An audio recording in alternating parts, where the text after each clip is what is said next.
Good evening to you. And I think this is about the third or fourth presentation I'm giving over the last 5 or 6 days. But I'm trying my best not to have, not to regurgitate and to say the same thing over and over. So what I will do, I would like to spend much more time speaking to you all. But whilst I'm here, I know that usually people want to hear about crime plans or anti-crime plans. And I'm not going to do that so much because that has always been the avenue that you hear many times from a political or law enforcement perspective. It is not so much about crime plans, ladies and gentlemen, to bring Trinidad and Tobago back to some degree of stability. It has to do with principles for good law enforcement. And the principles include leadership, good management, measurement of performance, and accountability. Those 4 principles, they were used in several different countries to turn around law enforcement. New York City, for example, in the mid-90s, that is what they used.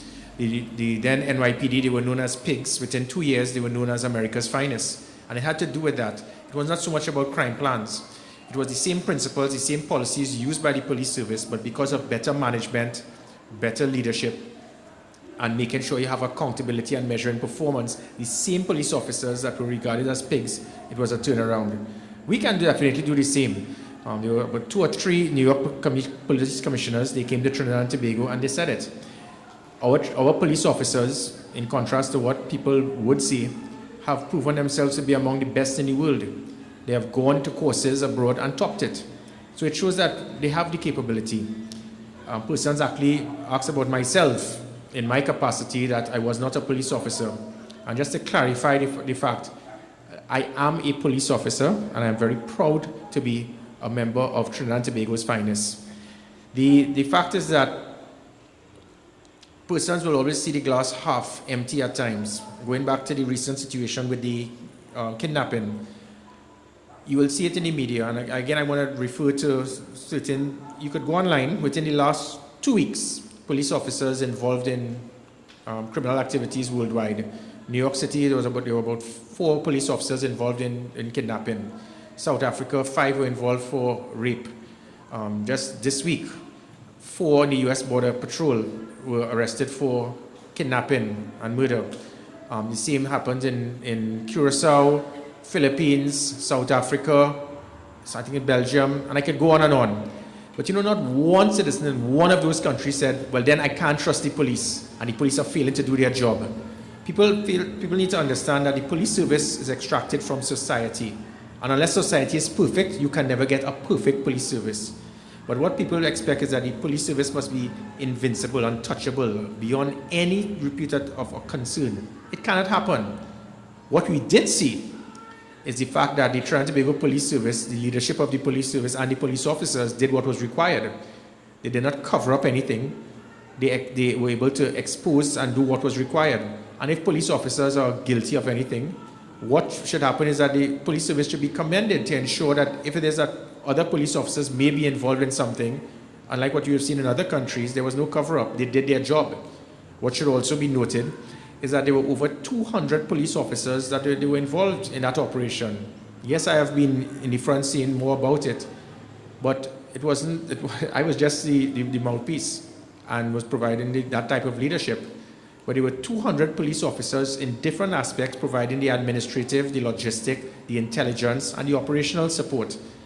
And instead of persons saying, wait a minute, when last did you ever hear in this country that the Trinidad and Tobago Police Service, we were able to go into an operation, get the intelligence, pinpoint where the kidnappers were, extract the hostage whilst being kidnapped, have her released under captivity without the ransom being paid? If anybody could recall, and again, people say, oh no, that happened. No, I'm not talking about ransom being paid or the person being released or the person being found without the kidnappers. I am talking about something that you will actually see and hear in a movie. And this is what the police officers did. It is something that I am getting commendations on behalf of the police service by international organizations, because it is very rare for something like that to happen. So it showed that the Trinidad and Tobago Police Service, they're in the right direction. They're doing what is required. They are not perfect. None of us will be perfect, but they are getting there. I know there are different things that people will speak about pertaining to the manpower of the Trinidad and Tobago Police Service. I believe that what we would be doing and should be doing is to utilize the resources of manpower in the right manner. I intend to look at the concept of having intelligence-driven policing and making sure that we have better intelligence to ensure that we have better operations. Persons will want to also, the big $100 question, so to save half of the questions being asked, firearm user's license.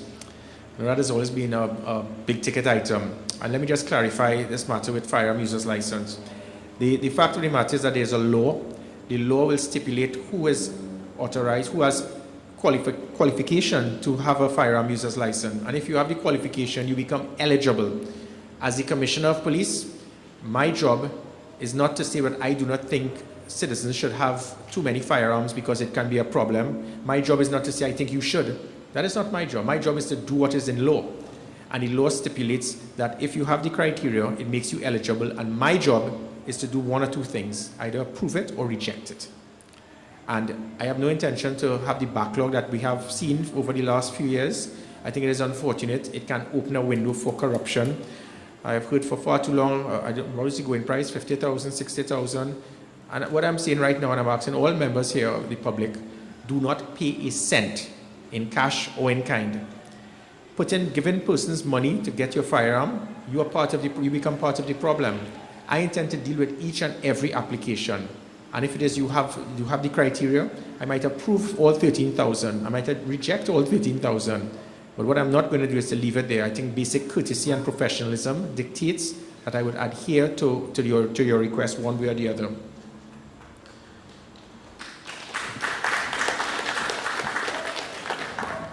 I could speak much more about the things that we intend to do. We have units in the Trinidad and Tobago Police Service that have been established over 50 years now, and maybe some of these units are no longer required. New units are definitely required to be reignited, to be expanded, especially based on the threats we see in our country and worldwide, inclusive of terrorism. There must be a greater use of technology. I am prepared to have the international support from our allies, and they are prepared to give us that. We need to look at the importance of better recruitment, welfare, training, and imaging of the Trinidad and Tobago Police Service, asset acquisition, and better policies. And I could go on with a number of different things that we intend to do. Just quickly, before I skirt off and deal, the main things that I want to speak about has to do with the two goals that I intend to push. It has to do with crime reduction, yes, which is obvious, but there's another goal that is just as important, and it has to do with taking away the perception and the fear of crime. And again, going back to New York City in the mid-90s, every serious crime went down by 53 to 62%, inclusive of homicides, within a year.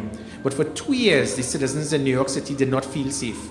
And it took Mayor Giuliani and then Bill Bratton and Bernard Carrick time to understand, wait a minute, crime statistics will mean nothing if the perception and fear of crime is still there in the citizens. So you don't expect that I will be giving you statistics to make you feel safe. It's a totally different ball game. It's a different operational plan. And it has to do basically to take away that perception and fear of crime. The crime rate might even remain as is. But if that perception and fear of crime by the law-abiding citizen goes down, then we have achieved half the mission. And how that is done? It is done definitely not by having a 999 system and persons will call and they will be put on hold for 20, 30 minutes. That I intend to rectify immediately. It will no longer be the E999, it will be a different model because this one is obviously not working. But I give you the assurance that the new system in the next few weeks would turn it around where your response, the person will adhere to that distress call within seconds. Secondly, after you get the call, it is not going to be along the same line where the call is then sent to a police station. You send it to a police station, they may have, 2, 3 vehicles at the station at one time, but a vehicle might be out on an operation, one is on an investigation, and then there's no response because you're banking on the resources from the division. What will be done is that there will be the establishment of an emergency response unit. That emergency response unit will have 100 to 150 vehicles 24 hours a day dedicated to your concerns. Those vehicles, how it will be done? Again, going back to technology. What I'll be doing is having GPS on the vehicles, but having GPS on a vehicle means nothing unless it is monitored, which goes back to my 2 of the 4 principles, accountability and measurement of performance. With the 999 call, the operator, we can then look at the screen, see where the call is, have vehicles locked in their area of responsibility. So they cannot go anywhere, they cannot divert, they cannot be parked in the station. We are now making the police accountable. And that is what, and the police would do it. By doing that, say for example, let's look at a constituency. You have 150 odd vehicles, 41 odd constituencies. You're looking at 4 vehicles per constituency roughly. Some will be more than the others based on the threat, of course. But say San Juan Barataria, you will now have 4 emergency response vehicles patrolling 24 hours a day, specifically, especially at night. Imagine 4 vehicles patrolling this constituency, and they all stayed laid out, making sure that the operators will be watching, telling vehicle number 16, 17, and 18, you're too close, you need to go to this area and that area. You have 4 vehicles spread out around a constituency, and you get a 999 call. You can now get the assurance of a response within seconds, or a maximum of about 3 to 5 minutes, and no longer the 3 to 5 hours. What that will do, this causes high visibility, it causes a rapid response, it causes a deterrent, and it takes away the perception and fear of crime. And this is as simple as you can get, and that is an immediate goal that would be implemented. So you would be seeing changes. You would see things that would be done in the very near future. There are a number of different operational aspects that I intend to implement, dealing with the type of units that will come out, making sure that I have systems to prevent the issues that we may have seen in the past with police officers being involved with criminal activity. I intend to have a very firm hand with any police officer that is involved in any criminal activity.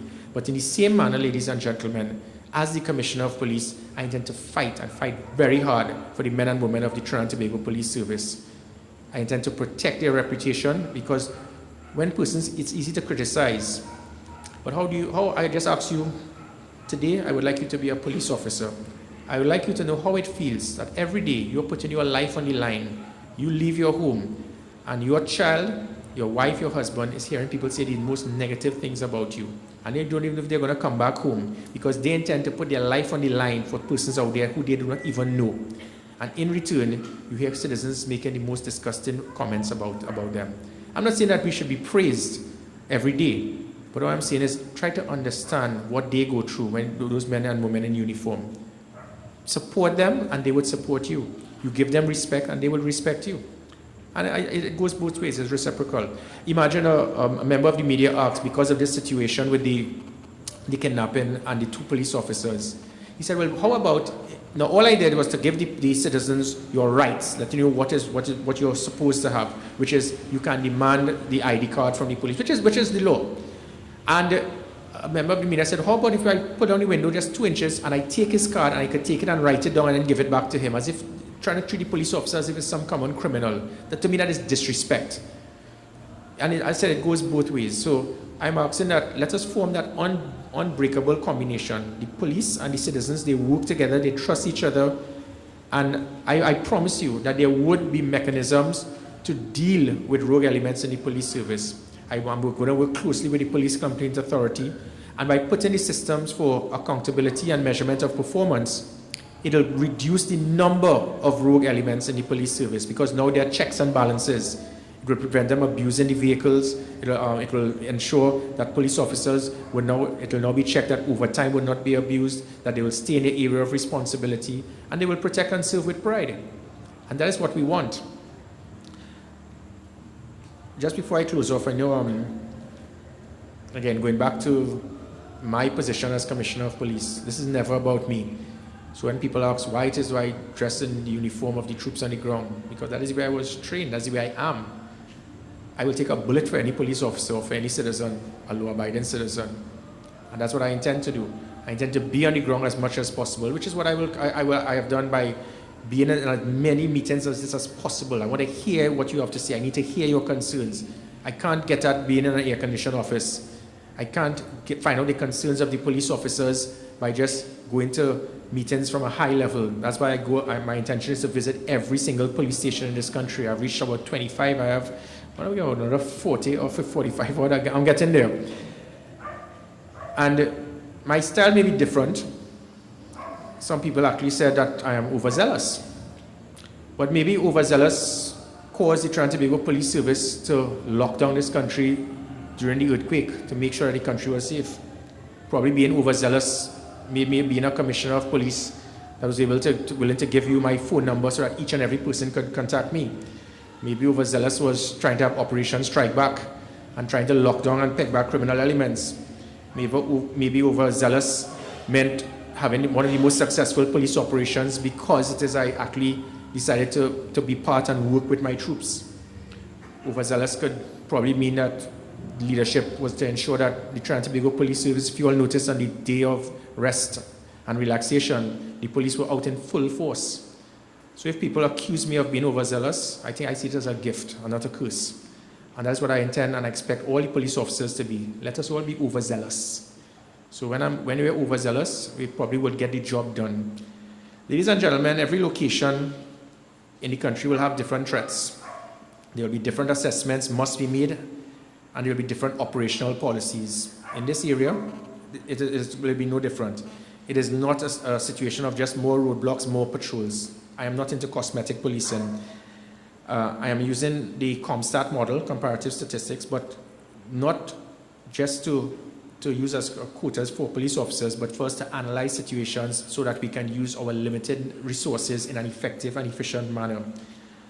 By actually speaking to members of parliament, the business sector, residents, it allows me to understand your concerns. And with that, as I said, I intend to have that bridge, build it back between the citizens and the police.